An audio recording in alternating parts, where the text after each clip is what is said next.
Selamat sore semuanya. Di sini saya Edwina Firly bersama rekan saya. Dava Bidanariswari.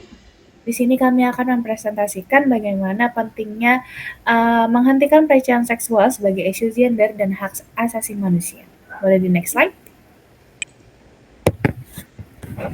Nah, ruang publik yang seharusnya menjadi salah satu wadah dari prinsip kesetaraan dan kebebasan sipil, tempat setiap individu nih seharusnya beraktivitas, berinteraksi, dan berekspresi tanpa harus mempunyai rasa takut serta suatu rasa yang mengancam gitu ya. Namun realitas yang terjadi adalah menunjukkan di mana adanya jarak yang terbentang luas antara idealisme dengan apa yang dialami individu tersebut setiap harinya. Seperti pelecehan di ruang publik yang merupakan salah satu isu kronis uh, yang tidak hanya menciptakan lingkungan yang intimidatif, tetapi juga secara struktur membatasi mobilitas dan hak asasi seorang dalam berekspresi. Boleh di next slide. Nah, identifikasi masalahnya yaitu isu pelecehan seksual di ruang publik ini mengidentifikasikan dua masalah utama yang saling berdampingan.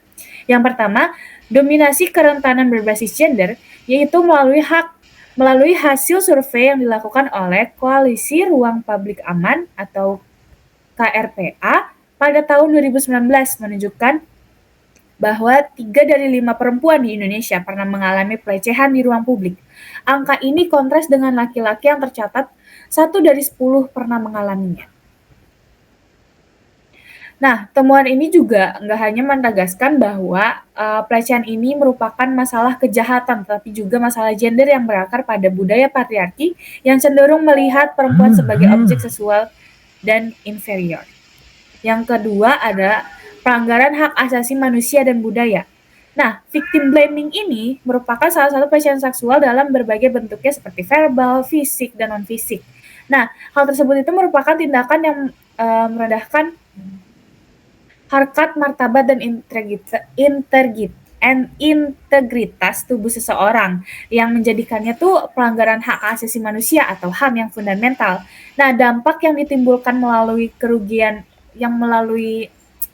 hal tersebut itu merupakan kerugian fisik, meliputi trauma, ketakutan, dan rasa malu yang mendalam bagi sang korban gitu.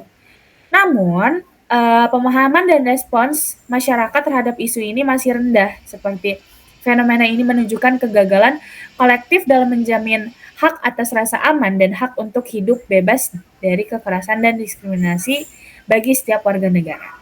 Next slide.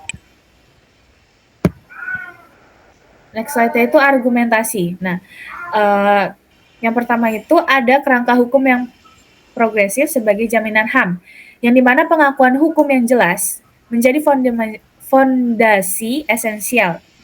Nah, kehadiran Undang-Undang Nomor 12 Tahun 2022 tentang tindak pidana kekerasan seksual atau UU TPKS merupakan langkah maju yang signifikan. Nah, undang-undang ini secara eksplisit mengatur berbagai bentuk kekerasan seksual, termasuk pelecehan, termasuk pelecehan termasuk pelecehan seksual non fisik yang seringkali terjadi di ruang publik sebelumnya yang mungkin sulit dijerat hukum gitu. Nah, hal ini ada di Undang-Undang Nomor 12 Tahun 2022 Pasal 5. Nah, dengan demikian UU TPKS ini memperkuat argumentasi bahwa pelecehan seksual adalah tindak pidana yang melanggar HAM dan bukan sekedar masalah moral pesan. Nah, implementasi yang konsisten terhadap aturan pelaksana UU ini seperti peraturan presiden Perpres yang mengatur layanan terpadu bagi korban menjadi kunci untuk menjamin hak korban terpenuhi. Selanjutnya, yang kedua itu intervensi lintas sektor sebagai solusi struktural, yang dimana nih menghentikan pelecehan seksual memerlukan perubahan hukum. Oleh karena itu, menyelesaikan masalah harus didorong melalui yang pertama, pendidikan dan literasi gender, yang kedua itu keterlibatan sektor publik dan swasta, dan yang terakhir atau yang ketiga itu kampanye aktif victim blaming. Selanjutnya akan bantu dijelaskan oleh teman saya.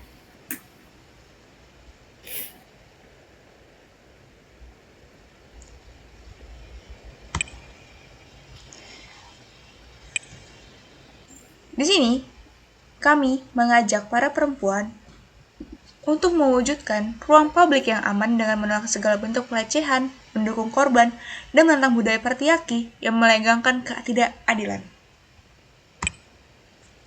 Di sini ada penutup. Pelecehan seksual di ruang publik merupakan persoalan yang kompleks karena tidak hanya menyangkut tindakan kriminal, tetapi juga menyentuh dimensi sosial, budaya, dan hak asasi manusia. Melalui data dan kerangka hukum yang ada, semakin jelas bahwa masalah ini membutuhkan perhatian serius, serta komitmen kolektif dari pemerintah, aparat penegak hukum, dan masyarakat. Kehadiran UU TPKS dan aturan pelaksanaannya telah membuka jalan bagi perlindungan yang lebih baik, namun implementasi yang konsisten tetap menjadi tantangan utama. Dengan memahami bahwa setiap individu berhak atas rasa aman dan bebas dari kekerasan di ruang publik, maka langkah preventif, edukasi publik, serta perubahan budaya yang menghapus patriarki, viktimisasi, dan ketimpangan gender harus terus digencarkan. Upaya tersebut yang untuk mewujudkan ruang publik yang benar-benar setara, inklusif, dan manusiawi, sehingga setiap orang dapat bergerak dan berekspresi tanpa rasa takut. Sekian presentasi dari kami. Mohon maaf jika ada kekurangan kata atau kesalahan. Wassalamualaikum warahmatullahi wabarakatuh.